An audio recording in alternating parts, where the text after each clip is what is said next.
EH Bilduk eta Ezkerra Errepublikanoak adostutako etxebizitza legeak askotariko erreakzioak sortu ditu alderdikideen artean.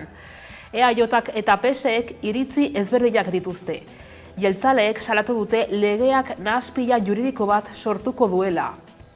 EH Bilduk beraldetik esan du legeak segurtasun juridikoa emango duela beste mota bateko etxebizitza politika egiteko. Isabel Díaz Ayusok nabarmendu duenez, legea ez da aplikatuko derrigorrezkoa ez den lekuetan. Gobernu Espainiarrak aurrera. Kaixo eguerdion, etxebizitza legeak askotariko erreakzioak sortu ditu alderdien artean, eta baita sindikatuen artean ere. Elaren arabera, legea ez da nahikoa eta ez du eraginik izango alokairuen prezioak txikitzean. Labek bere aldetik esan du etxebizitza duina eskuratzeko aukera unibertsala bermatzea nahitazkoa dela. Eusko Jaurlaritzak ez du iritzirik eman nahi izan gaiaren inguruan, eta etxebizitza legea behin betiko onartu arte itxarongo duela adierazi du. Gobernu Espainiarrak aurreratu du akordio bat duela bi alderdi politikorekin eta legebiltzarrera Espainiako Parlamentura bidaliko duela lege proiektu bat. Ikusi egin beharko dugu, ze terminotan onartzen duen, ze ezaugarrirekin onartzen duen Espainiako Parlamentuak etxebizitzaren lege hori. Hori izango da momentua, legearen xehetasun guztiak ezagututa erabakitzeko bat datorren edo ez gure erkidegoak dituen eskumenekin. Gasteizko blusa eta nesken batzordeak urrengo zeledon nor izango den aukeratuko du eta adierazi dute emakumeek ere jaietako pertsonaia gorpuztu ahalko dutela. Erabaki horren arabera, Gasteizko blusen kuadrilaren baten kide den edozein pertsona izan ahalko da zeledon. Gehienezko ordezkaritza aldia 5 urte arte mugatuko da eta neskek blusen baldintza berdinetan izan ahalko dira Gorka Ortiz de Urbinaren ondorengoak. Hauteskunde kanpaina bete-betean gaude eta Nafarroako eskuina inoiz baino zatikatuago dago.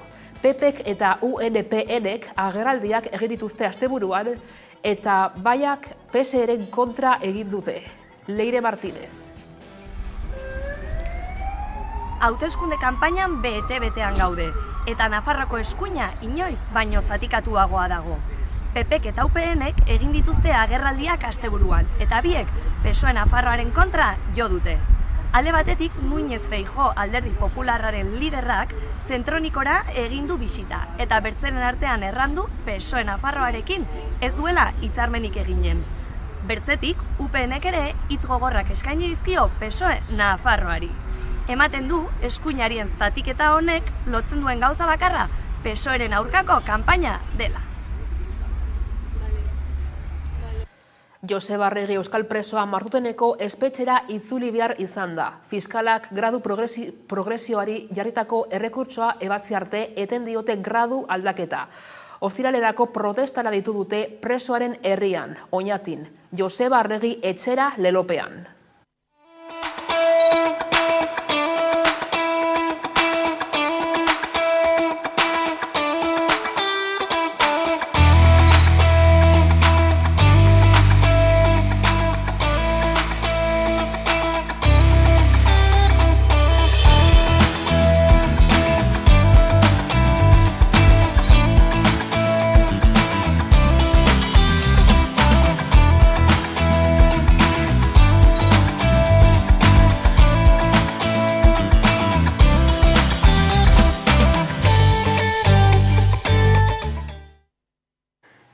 Espainiako barne ministro Fernando Grande Marlaskak Arturo Espejo teniente generala Guardia Zibilaren buruzagitzara igotzea defendatu du. Izan ere, ez dago torturarengatik ebazpen judizialik.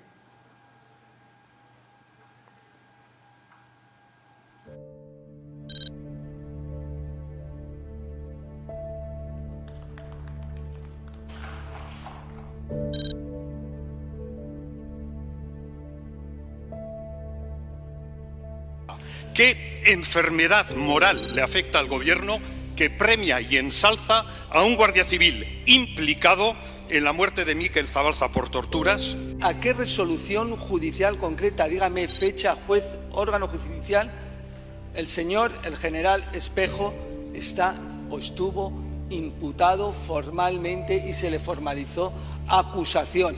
¿Acaso tienen miedo ustedes a que pueda testificar que cargos del Partido Socialista Obrero Español del gobierno de Felipe González fueron cooperadores necesarios en el encubrimiento de un crimen cometido hace ya 37 años en plena transición?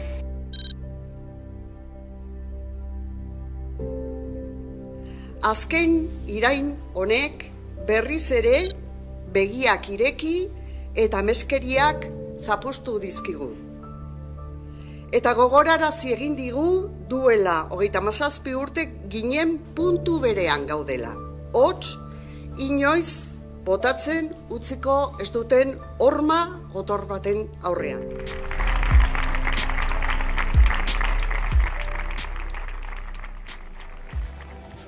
Eguneko titularrak aipatuta, heldu diezaiogun eguneko gai nagusiari. Alderdikideek euren iritzia eman dute EH Bilduk eta Ezkerra Errepublikanoak adostutako etxebizitza legearen inguruan. Askotariko erreakzioak egon dira alderdikideen artean. Eusko Jaurlaritzak ordea etxebizitza legea behin betiko onartu arte itxarongo du.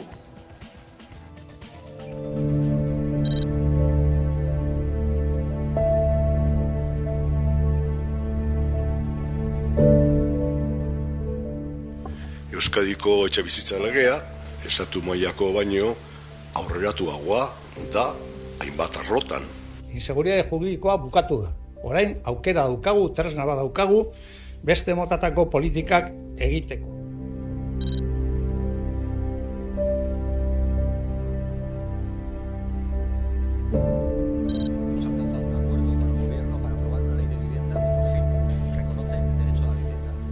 Itxaron dezagun, Espainiako gobernuak behin betiko testu onartu arte, eta horren ondoren egingo dugu egin behar den azterketa. Creo que habría que respetar lo que es el ámbito competencia de la Comunidad Autónoma Vasca. Defendatuko dugu beti gure autogobernua. En ningún caso hay una invasión competencial, todo lo contrario, yo creo que viene a complementar.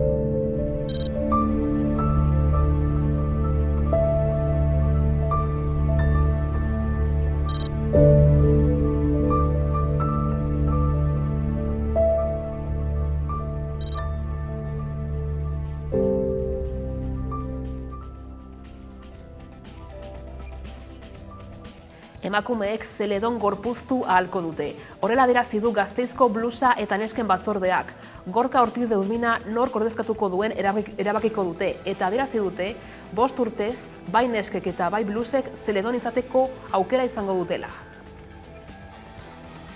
Blusa eta nesken elkarteak aho batez onartu du zeledon berria aukeratzeko prozesua.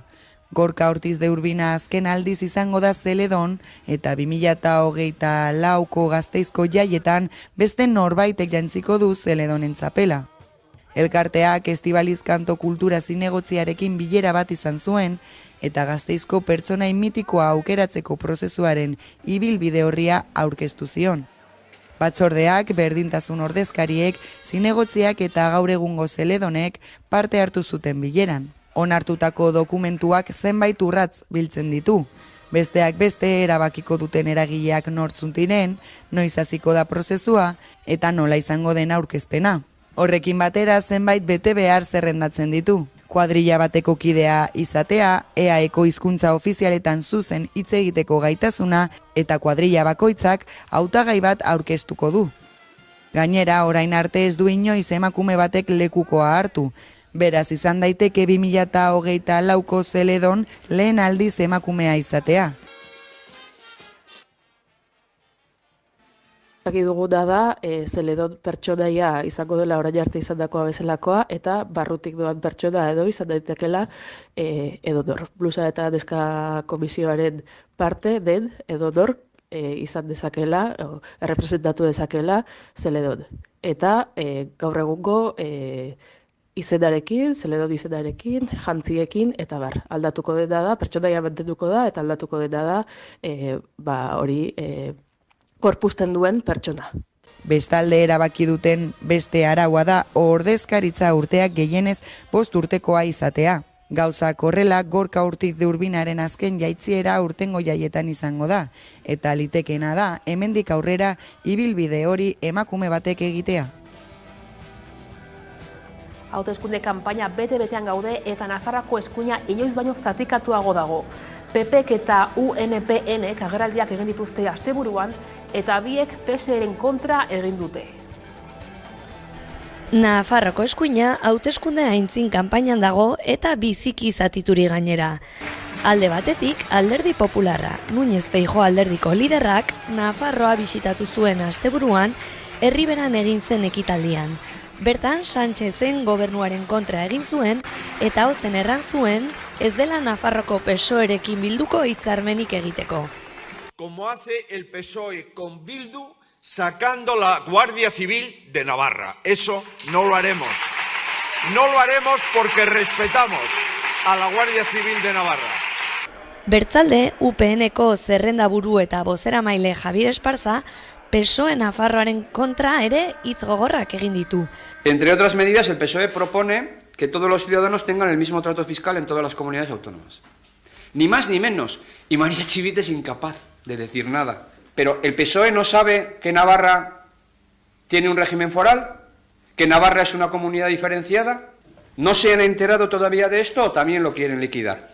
Ematen du eskuinaren zatiketa honek lotzen duen gauza bakarra, PSOEren aurkako kanpaina izan dela. Hego Euskal Herriko egoera sozioekonomikoaren azterketa argitaratu berri du Ipar Hegoa Fundazioak. Ikerlan horren ondorioek maiatzaren lehenean kaleak betetzeko arrazoiak indartu egiten dituela adierazi du LAB sindikatuak gaur goizean egindako agerraldian.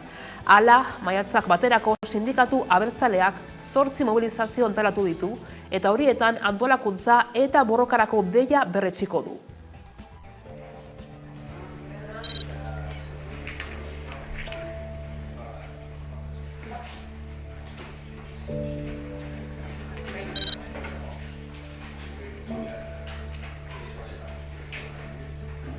Bestelako Euskal Herri bat nahi degulako, eta bestelako mundu bat. Krisi globalak erantzun orokorrak eskatu baditzake ere, Euskal Herrian eraldaketaren alde aktibatzea bada mundu justuago baten alde egitea. Trantsizioaz, labetik eskatzen dugun trantsizio abiatzeko banaketa hirukoitzaren proposamen zehatz bat egiten dugu. Zaintza lanak, enplegua eta ondasuna banatzea, banatuz eraldaketa sustatzea.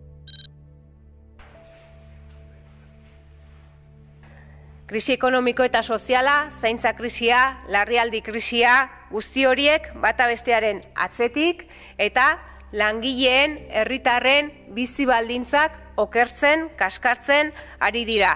Eta geroz eta gehiago dira egoera zaurgarrian eta pobrezia egoeran dauden herritarrak.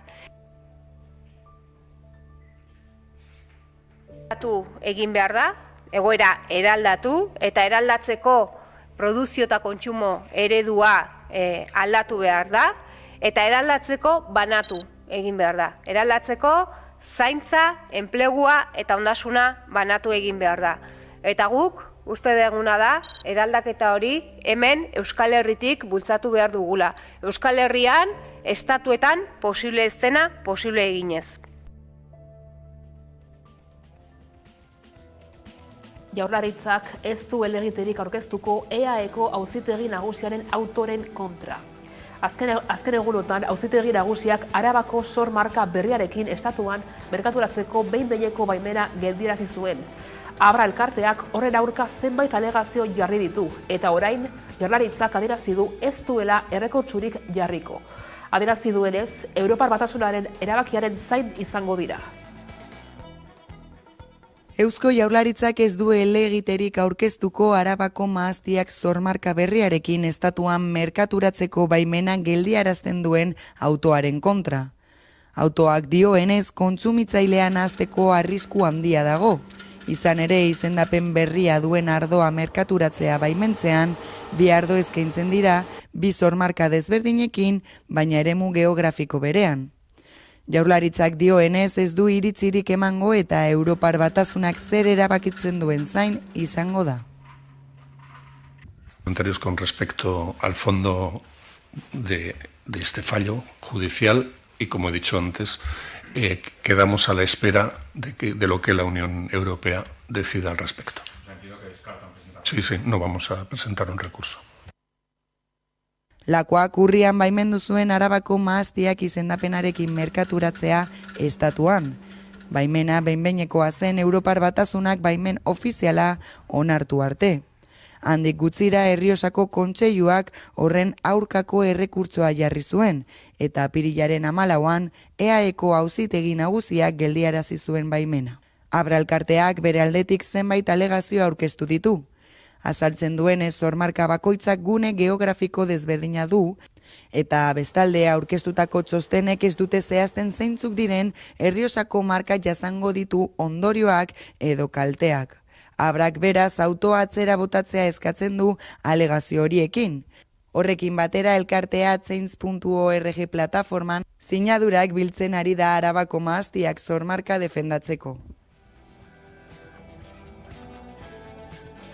Kutsaduraren bueltan albiste onak ditugu. Karbono dioxidoaren isuriak murrizteko neurri sorta bat onartu du Europako Parlamentuak. Eurodiputatuek Fit for 2025 delako lege proiektua bozkatu dute. 2030erako CO2 isuriak 162 murriztea da helburua.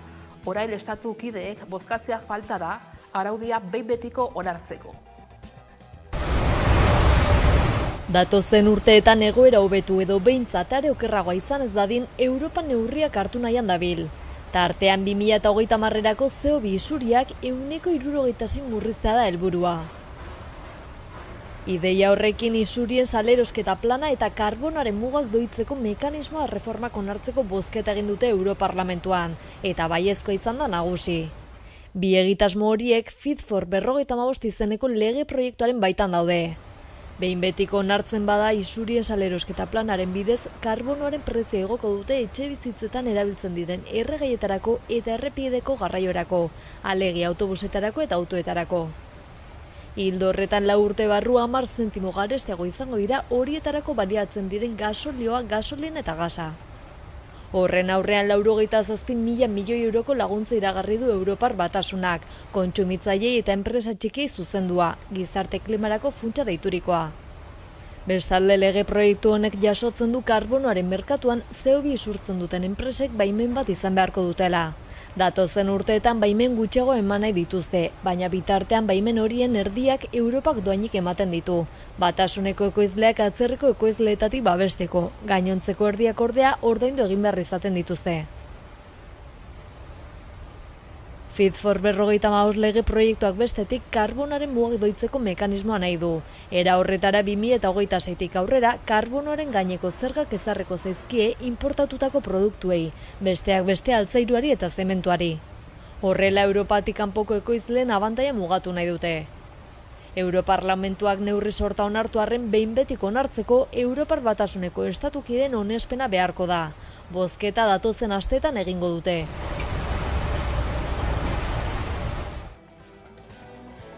Bien bitartean, Europako PRTR enpresa kutsatzaileen erregistroan argitaratutako datuen arabera, Euskal Herriko enpresek gutxiago kutsatu zuten pasaden urtean. Orain dela 2 urte barkatu. Baina atzera ere, 2021an handitu egin da haien poluzioa. Enpresek eurek ematen dizkiote kutsaduraren datuak administrazioari eta ark zuzendu ohi ditu. Zerrendan argitaratu aurretik ikus dezagun. Hainbat eta hainbat arazoren artean kutsadura dugu desafiatzaile. Baina zein da egoera une honetan? Zentratu gaitezen Euskal Herriko enpresetan eta horiek sortzen duten kutsaduran. Berria edabideak emandako datuei erreparatuz azken hamarkadako isurketarik handienak 2012an egin zituzten Hego Euskal Herriko enpresek, 10,17 milioi tona, eta txikienak berriz 2021an. Baina kontuan eduki behar da azken datu horretan Nafarroko 3 enpresa kutsatzaileen datuak falta direla gutxienez. Europako PRTR enpresa kutsatzaileen erregistrotik hartu dira datuok, baina bertan hutsuneak eta datu okerrak agertzen dira. Nafarrako enpresari kutsatzaileen artean daude Castellon Total Energies Zentral Termikoa, Olatzagutiko Portland Valderribas zementu fabrika eta Zubiriko Magnesitas. 2020an 3 enpresek 1.230.000 tona karbono dioxido isuri zituzten atmosferara, eta 3 enpreson datuak 2021eko erregistroan sartu gabe daude. Sektoreka aztertuz, errekuntza eta energia instalazioen lantegi kutsatu dute gehien bat. Besteak beste zentral termikoek, findegiek eta zementu fabrikek. Erregistroak bildutako isurketa datuen erdiak sortzen dituzte. 2021 batean esaterako erregistroaren arabera gehien kutsatu zuen enpresa Muskizko Petronor findegia izan zen, 2 milioi tona CO2 isuri baitzituen. Enpresa honek biltzen ditu enpresa guztien kutsaduraren laurdenak inguru. Bestalde industriako enpresekin batera erraustegia daude kutsatzeienen artean, Bizkaiko Zabalgarbi adibidez. 2021 batean ia 0,3 milioi tona CO2 isuri zuen atmosferara. Zubietako erraustegiari dagokionez Zabalgarbik baino 8 aldiz karbono dioxido gutxiago isuri zuen.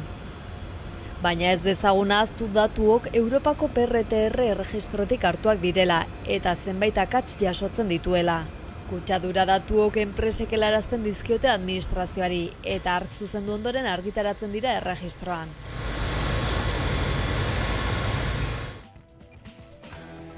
Berrogeita urteko gizon baten gorpua aurkitu dute Iruñako Arrotxapea auzoan.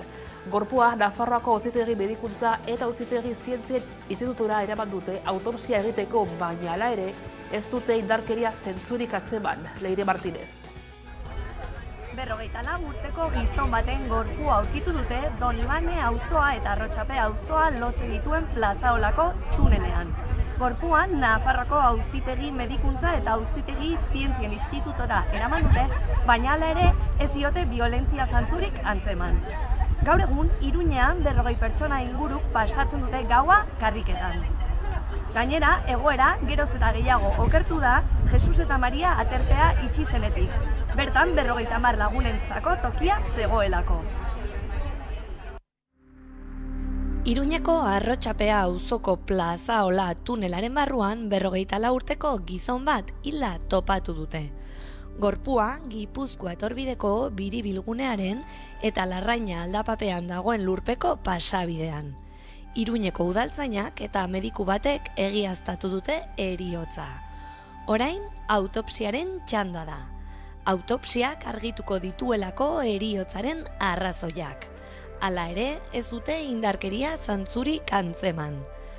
Gaur egun, Iruñan 40 lagunek ematen dute gaua karrikan urte osoan. Jendeari laguntzen dioten hainbat elkarteek duela 2 aste Jesus eta Maria aterpearen itxiera salatu zuten.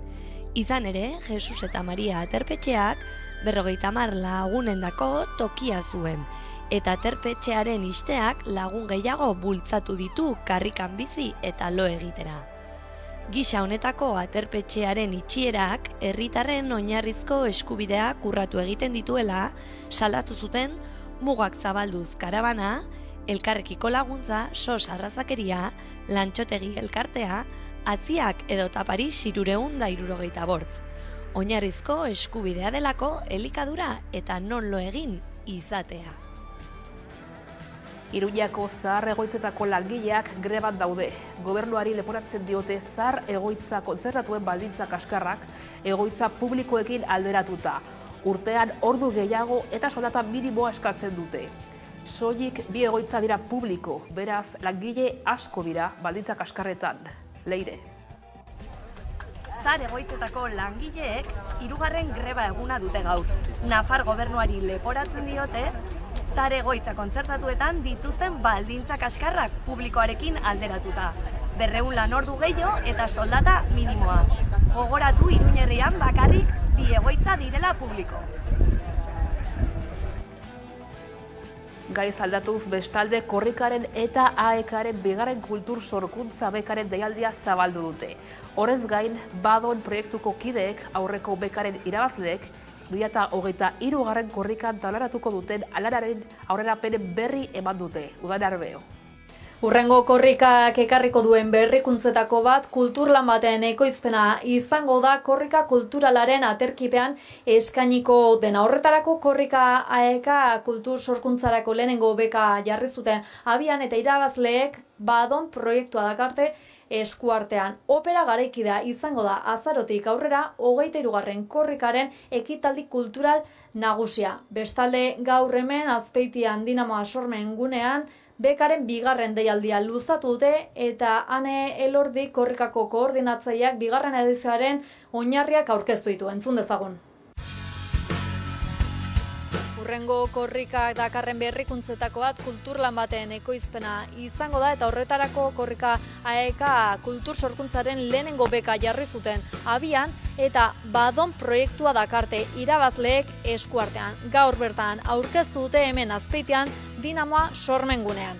Badon proiektua argi geneukan disiplinartekoa izaten nahi genuela eta sorkuntza kolektiboa jarriko zuena zentruan eta sormen laborategi bat da.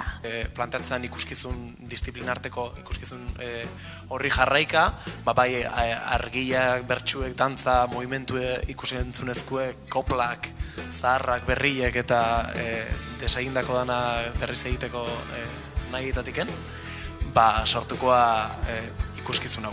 Badon opera garaikide Euskal Herri osoan zehar azarotik aurrera egongo da ikusgai 23. korrika aurkeztu eta gutxira.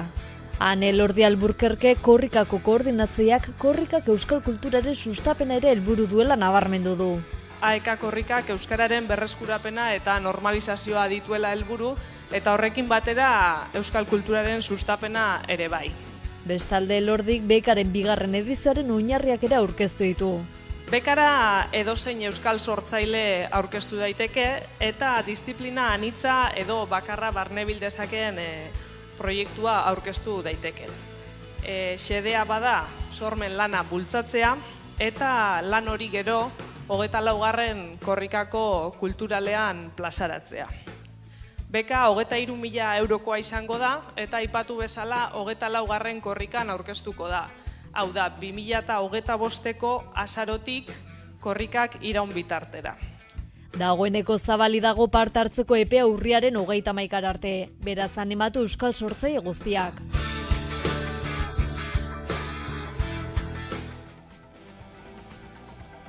Arkano, Anari, Pedro Guerra eta Marguan poetak izango dira Gasteizen poetak maiatzean jaialdiaren baitan. Maiatzaren 2tik 28 bitartean poesiaz beteko dira aurten ere Arabako kaleak. 11. edizioa nobedadez beteta dator, 100 proposamen baino gehiagorekin. Adin guztietarako poesia, errezitaldiak, musika, olerki lehiaketak, erakusketak, dantza eta lantegiak izango dira.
Apirilaren 21 pilotaren eguna ospatuko da Gasteizen. 20 pilotalekuak arratsaldeko 7etan irekiko ditu ateak ekitaldi honen edizio berria jasotzeko. Arratsaldeko 8:30 arte gazteek pilotari profesionalekin jokatuko dute. Ezagunenen artean Joseba Eskurdia eta Dario Gomez daude. Partidu nagusia jokatuko dutenak.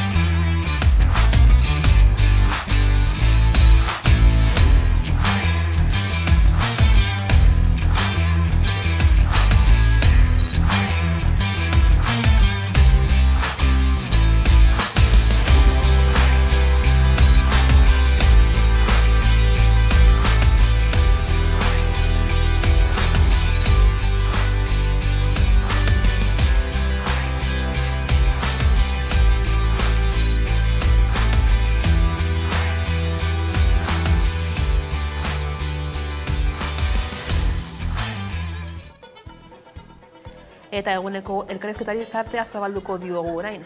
Gaurkoan Josu Erkoreka Jaurlaritzako Segurtasun Sailburuarekin izan gara.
Amabiterdiak iritsi dira, beraz, heldu zaigu ordua elkarrizketa nagusiari heltzeko, eta horretarako gaur dugu hemen gurekin Josu Erkoreka, Eusko Jaurlaritzako lehendakari orde eta Segurtasun Sailburua, ondo etorri gurera. Eguerdion, bai. Eguerdion, eta hasteko honetan bertan aurkeztu zuen gorroto delituen txosten horren bueltan hasiko gara hizketan, izan ere hor datu esanguratsuena edo badanola azken urtetik ona uneko 57 igo egin diren, ez? Egia da urte gorantza doa zela, hor badira hainbeste edo hainbat arrazoi, zeintzuk dira horiek? Bueno, lehenik eta behin esan behar dena da, duela 7 urte hasi ginen azterketa hori egiten. Unibertsitatearekin batera egiten dugu. Ertzaintzak salaketen inguruko datu guztiak biltzen ditu eta informazio hori guztia unibertsitatearen eskuetan jartzen du eta gero azterketa bera unibertsitateak bere irizpide zientifikoekin egiten du. Eta honen helburu nagusia zen berez bagenekien delito eskutua zela gorroto delitua. Egon bazela, baina eskutuan zegoela, bai jenteak delitutzat hartzen ezuelako, bai delitutzat hartzen zuenak salatzen ezuelako, baina nola nahi ere gizarteak eskutuan daukan delitu batela. Beraz, helburu nagusia, hasierako helburua bentsatzen, eskututzat zegoen delitu hori azalaraztea. Eta hori urtean lortzen joan izan gara, eta unibertsitateak argi eta garbi izaten du, helburuetako bat lortu dela, eskutuan zegoen zerbait orain azaldu egiten delako, eta lehen ere segurazki bazegoen, baina lehen esen ikusten, eta orain ikusgarri jarri dugu, eta hori ezinbestekoa da gero diagnostikoak eta egin izateko. Orduan, igoera nondik datorren, segurazki delituetan, beraietan, delitu kopuruan igoera bat izango zen, baina probableena da igo duguna zera dela, kontzientzia handiagoa dagoenez, sensibilizazio handiagoa dagoenez gaur egunean gorroto delituak ezin daitezkela onartu eta daudenean, ematen direnean, salatu egin behar direla, askozaz jente gehiago orain salatu egiten duela egiten ezena. Eta eskutuan zegoena, lurpean zegoen delitua orain azalera dakargula eta orain ikusi dezakegula bai benetan hurbilago zer gertatzen ari den. Gainera, importantea bada arlo ezberdinetan, erakusketa hori egitea eta bada zabala egin duzuen ikerketa. Hor bestak beste datu gehienak, edo gorroto delitu gehienak xenofobiarekin eta arrazakerekin lotuta daude. Eta esan duzunaren ariare hori agian zer da, jendeak berak, EAM bizien jendeak kontzientzia hartu duela ere euren eskubideen inguruan? Inolako zalantzarik gabe, bai. Bueno, gu kanpainak ere izan ditugu, horrelako adibide konkretuak eskainiz gizarteari, komunikabideen bitartez, erakutsiz, zeintzuk izan daitezkeen egoera diskriminatorio batzuk gorrotoa bitartean dela, eta, gorrotoa batez ere xenofobia arrazoiak bitarteko direna, arrazismo kontuak arrazoiak bitartean direlarik, eta esanez gainera, hori gertatzen denean salatu ezazu, hori delitua delako eta hori salatu egin behar delako. Eta horrek aurrera egin du eta horrek arrakasta izan du inolako zalantzarik gabe. Eta orduan argi dago, jenteak orain sensibilizazio handiago daukala, eta lehen ontzat hartzen zuena, ala, aguantatu egiten zuena, orain salatu egiten duela, ez duelako onartzen hori gerta daitekeenik. Bai, ez baina hor bigarren erakuslea edo bada ez generoarekin edo eta sexu identitatearekin lotutakoa, kasu horretan zein dugu egoera Araba, Bizkaian eta Gipuzkoan? Bueno, argi eta garbi, zuk esan duzun moduan, diskriminazio arrazoirik nagusiena da xenofobia. Arrazakeria edo eta etnia edo, olako arrazoi bat gorroto delituaren oinarrian diskriminazio motibo edo arrazoi moduan dagoena. Erdiak baino gehiago dira oinarri hori daukatenak. Erdiak baino gehiago. Gero, atzetik datoz, sexu identitate edo orientazioarekin zerikusia daukatenak. Horiek 21% edo izango dira. Eta gero, horien atzetik datoz, arrazoi politikoak direlarik, ala genero arrazoia oinarrian dagoenean. Generoaren kasuko hau interpretatu behar da 2022 urteari dagokionez batez ere, uda partean gogoratuko du mundu guztiak, nola pintxazo batzuk eman ziren, jai egunetan, jai giroetan eta ziztadak gertatzen ziren, eta horiek guztiak erregistratu ziren lesio delitu moduan, baina genero arrazoia bitartean dela, edo genero arrazoia oinarrean dagoela gorroto agrabantearekin. Orduan, hori guztia horrela erregistratu zen, eta hori guztia gero estadistika pustu egin dute, erakusten emanez, genero arrazoia, diskriminazio arrazoi moduan, hor dagoela eta igoera nabarmena egin duela 2021-etik 2022 bitartean. Beraz, aipatu dituzun guzti hauek aintzat hartuta, eta gero ikusi dugun txostena baden zabalagoa. Eusko Jaurlaritzatik zelan egiten jarraitu datu hauek apaldu daitezen? Bueno, hemen argi dago gauza bat, hemen prebentzio neurriak hartu behar dira, horrelakorik gerta ez dadin, etorkizunean, baina prebentzio neurriak batez ere, eta ezinbestean, sensibilizazio mailan eman behar dira, baloreak aldatu behar direlako, hezkuntzak eta pedagogiak zeresan handia daukalako, eta erakusten eman behar delako, gizarteari jakina batzi behar zaio, orain arte espadaki ere, horrelako jarrerak ez direla onargarriak gizarte demokratiko batean, eta errespetuan oinarritutako, personaren duintasunean oinarritutako elkarbizitza baten barruan. Hor zeresan handia daukate, pedagogiak, hezkuntzak, kultura baloreak eta horiek guztiak, eta horretarako prebentzio lan bat egin behar da, ez bakarrik segurtasun sailaren partetik, baizik eta sailaren edo erakunde publiko guztien partetik dago zeregin handia. Ez da, azkenan norabide berdinean transversaltasunez horri heltzeko.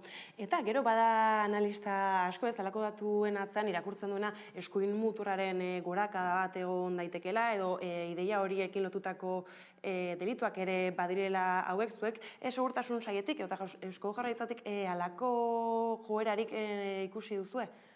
Bueno, horrelako zerbait badago, baina gure gizartean muturreko eskuma horrek indarra handirik ere ez dauka, ez gizartean ez da adierazpen politikoan ere, ez da.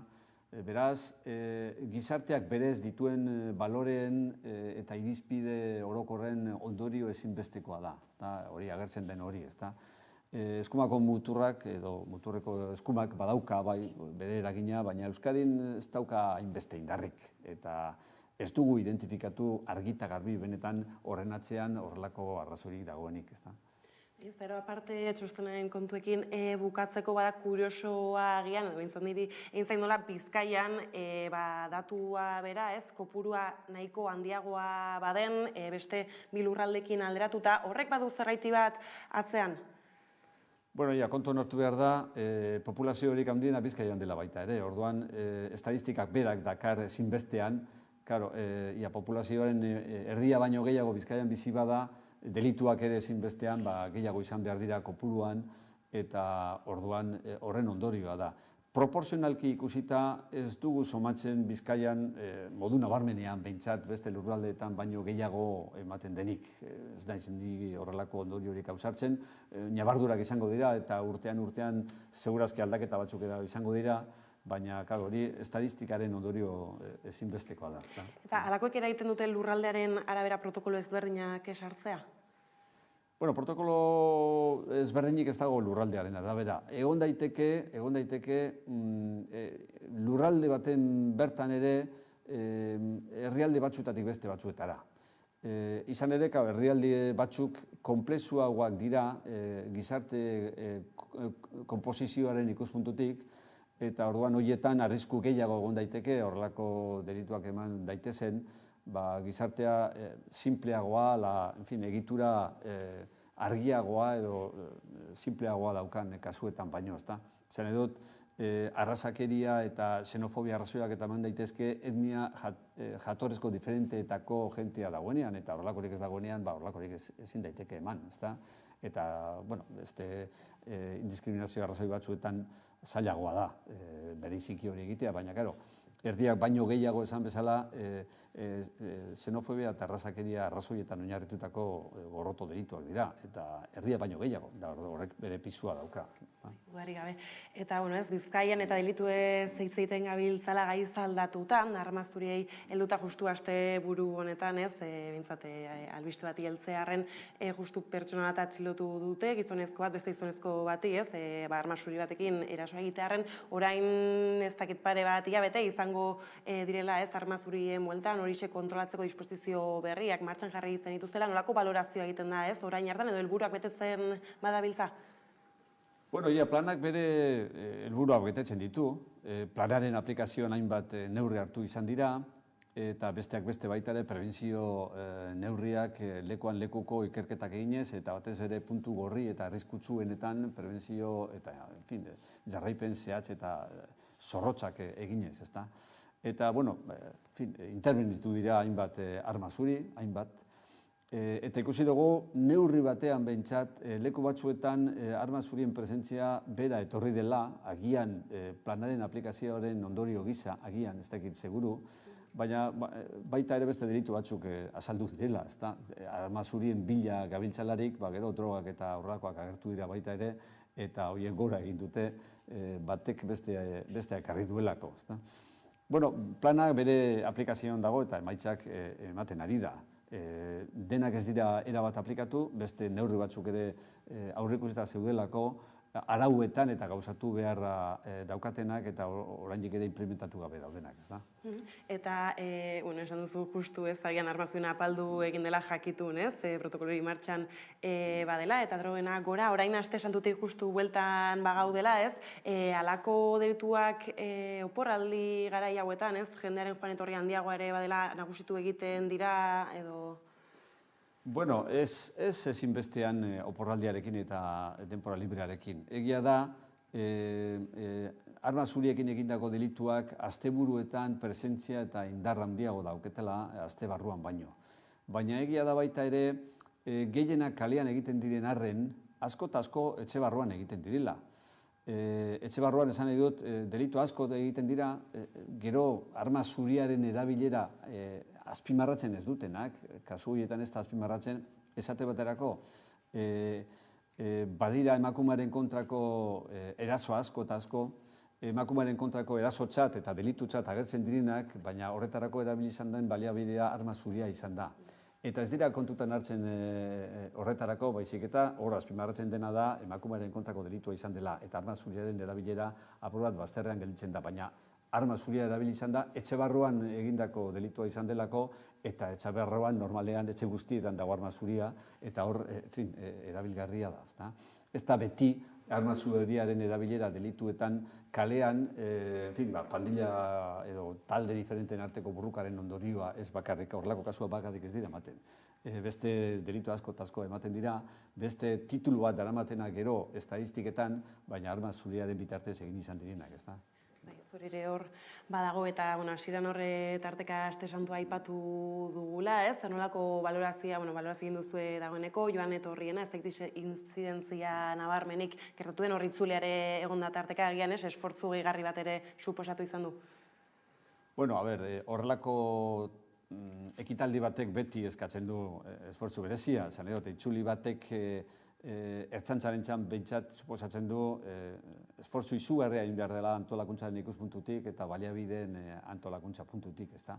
Bai, hori egin da, baina profesionaltasun handia dago, esperientzia eta eskarmentu handia dago Ertzaintzaren baitan horrelako kirol topaketetan edo ariketetan parte hartzeko eta hori ondo izan da. Nik uste dut azkenean balorazioa positiboa izan dela ikuspuntu guztietatik, ez da. Eta entrenamentuzat balio izan du Frantziako turrera begira, zorrere bat hor erraldoia, ez da?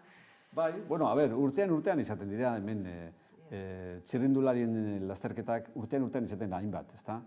Eta, hor entrenamentua izaten dute, baina horrez gainera ere, Ertzaintzak bere prestakuntza prozesuak dituela, etengabeko prestakuntza prozesuetan sartuta dago, eta trafikoko unidadeak ere bere ekimenak dauzka ikuspuntu horretatik, beti, punta-puntan egoteko eta forman egoteko horrelako erronkei behar bezala erantzun alizateko, eta turra benetan erronka garrantzitsua da ikuspuntu horretatik.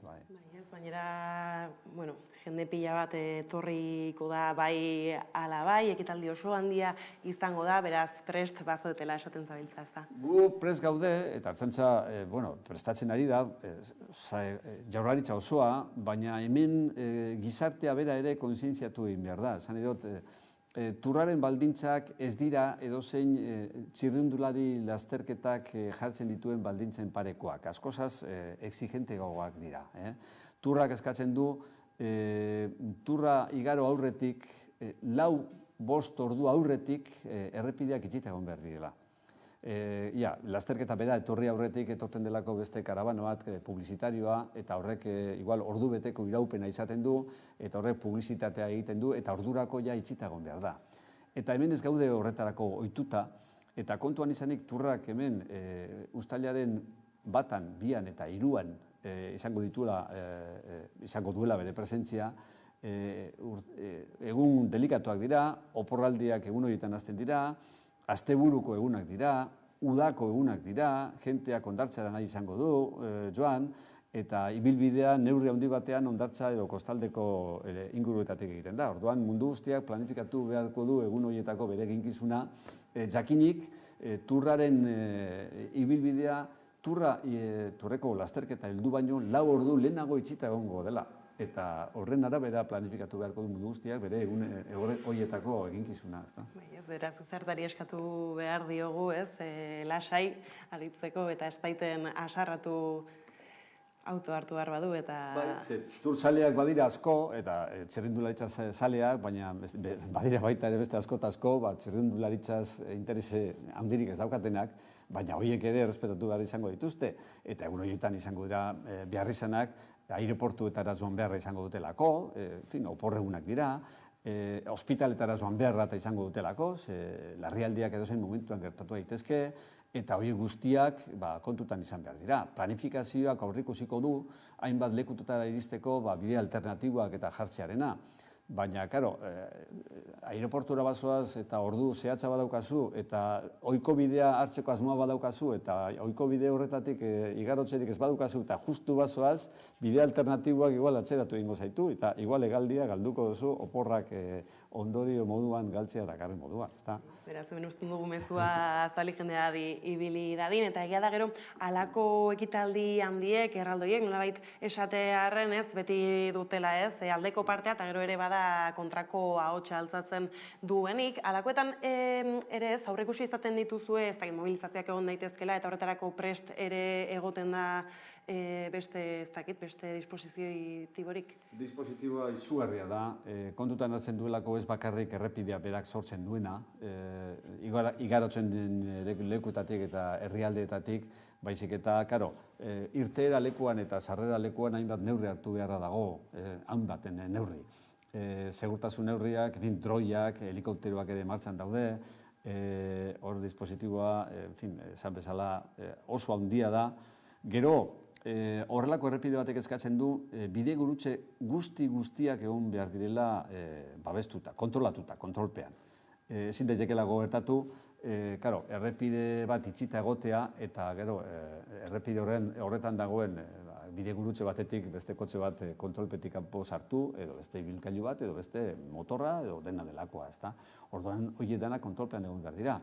eta batzuk bolondrezen eskuetan egongo dira, ardura beraiena izango da, eta beste kasu batzuetan udaltzainak, ertzainak, trafikoko urtzainak egon beharko dute, ezinbestean bermatzeko turrak eskatzen dituen edo jartzen dituen baldintzak modu zorrotzean eta egokian beteko dituela, ezta? Eta gai aldatuta, justu orain hauteskunde atari batean aurkitzen garela, grebaldi pila bat ari da izaten azken aldian, eta hor bai ari dela, edo salaketa asko jasotzen ari direla, azken urteetan berdin, bai poliziaren edo ertzaintzaren jarreraren kontra, edo ertzaingoen kontra, eta hor jaurlaritzatik nolako balorazioa egiten duzu, azken aldietan, agian gero salaketa horiek ibilbide laburra izan dezakete, baina, azkenan agian gizartean zelako ideiak zabaldu daitezkeen Euskal Poliziaren inguruan? Gizarte demokratiko guztietan egoten da eskrutinio bat edo kontrol zehatz bat poliziaren jardunaren inguruan.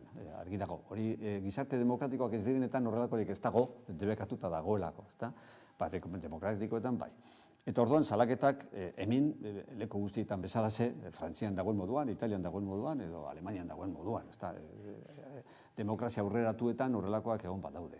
Hemen estadistika bat emango dizut, eta horrek erakutsiko dizu, nolabait edo beste horren jarraipena nola egiten dugun, ezta? Salaketak egin daitezke ala administrazioaren aurrean ala auziperatuta, ezta?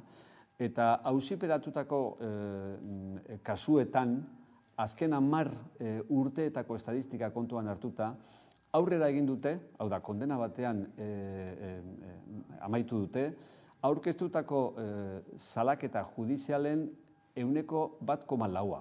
1,4%. Gainontzeko guztiak, bertan bera gelditu dira, ala absoluzio batean amaitu dute. Zan nahi dut honekin, kesak badaudela, salaketak egon badaudela, gizarte mailako salaketak badaudela, baina auziperatutako kasuetan, bai epaile baten kontrolpean daude eta bermeak eta garantiak eskaintzen dituzte, horlako kasuetan aurrera egin dutenak eta benetan kondena batean amaitu direnak 1,4% dira. Horrek ez du esan nahi horrekin konformatzen garenik. Helburua izan behar da 0% izatea.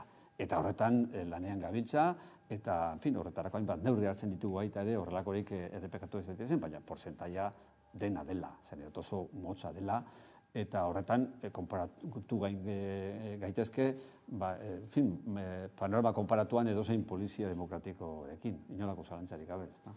Ordea, azken egunotako polemika politikoak ez beste gai batzuekin lotuta iritsi dira, eta horre aipatzearen zuk eskumenez asko badakizula, bada etxebizitza legearen bueltakoa, Madrildik horre proposamen bat iritsi da, eta hor alderdi ezberdinek euren balorazioak egin dituzte, baita gero aparte Eusko Jaurlaritzak berak ere, uste duzu talka handirik sortu daitekela bertoko eskumenaren eta lege horren artean?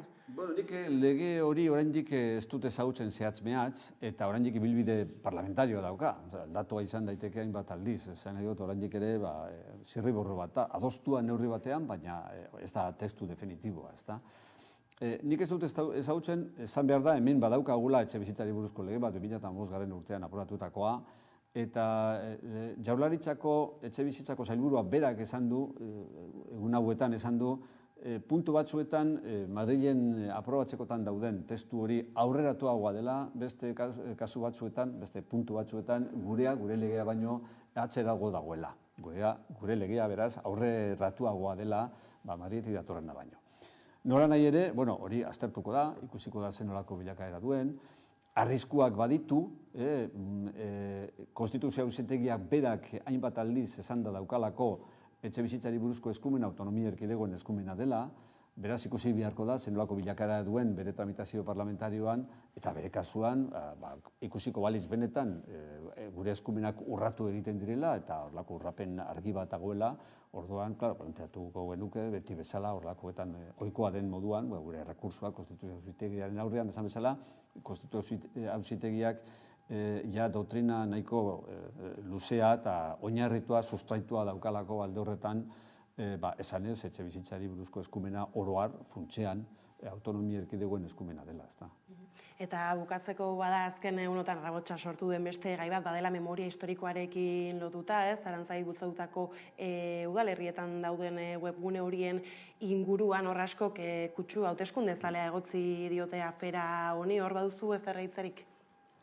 Bueno, segurazki Arantzadirekin gogoeta partekatu bat planteatu beharko da, Jaurlaritzak berak dituen memoriaren ingurua dituen balore eta printzipioen arabera eta hortik abiatuta, ezta.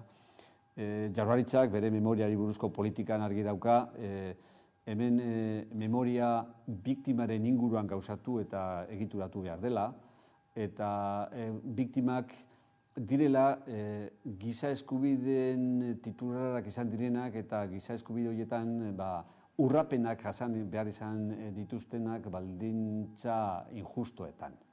Horrelako guztietan biktima baten aurrean egon gaitezke, ezta? Bai etaren terrorismoaren eraginez, bai beste terrorismo batzuen eraginez, baita ere bere kasuan jardun polizialen ondorioz jasandakoetan, ezta? Orduan, horren arabera, esan da baita ere, eta hori gure memoriari buruzko politikaren zutabeetako bat da, ezin daitezkela biktimak ez parekatu, ez euren artean konparatu. Ez ordainean bata bestearen ordainean justifikatu. Biktimak biktima dira eta bakoitzak bere sufrimendua izan du eta bere egoera injustua jasan behar izan du. Eta horren printzipio horien arabera jokatu behar da eta jarri behar dira martxan bere kasuan aitorpen eta reparazio neurriak, ezta? Printzipio horien arabera aztertuko da eta ikusiko da nola jokatu behar den eta gogoeta partekatu hori ere bultzatuko da bai Arantzadirekin eta bai gainontzeko eragileekin. Orain arte egin izan den moduen gogoraren partetik, ze gogorak horretan hainbat ekimen planteatzen ditu eta hainbat foro sortu izan du eztabaida hori eta gogoeta hori bultzatzeko euskal gizartean, ezta. Hala, bai, eta jarraituko ditugu aipatu ditugun gai guzti hauek aurreantzan, nolako jarraipena duten, mila esker Erkoreka jauna gaur gurekin tartetxo hau konpartitzearren. Eskerrik asko zuei. Eta horrela iritsi gara albistegiaren bukaerara, besterik ez gure aldetik, horiek izan dira gaur eguerdiak gurean gaur utzi dituenak. Gogoratu guztiak eta gehiago nahi duzuen aldiro 11 puntu esatarian daudela eskuragarri. Gero arte.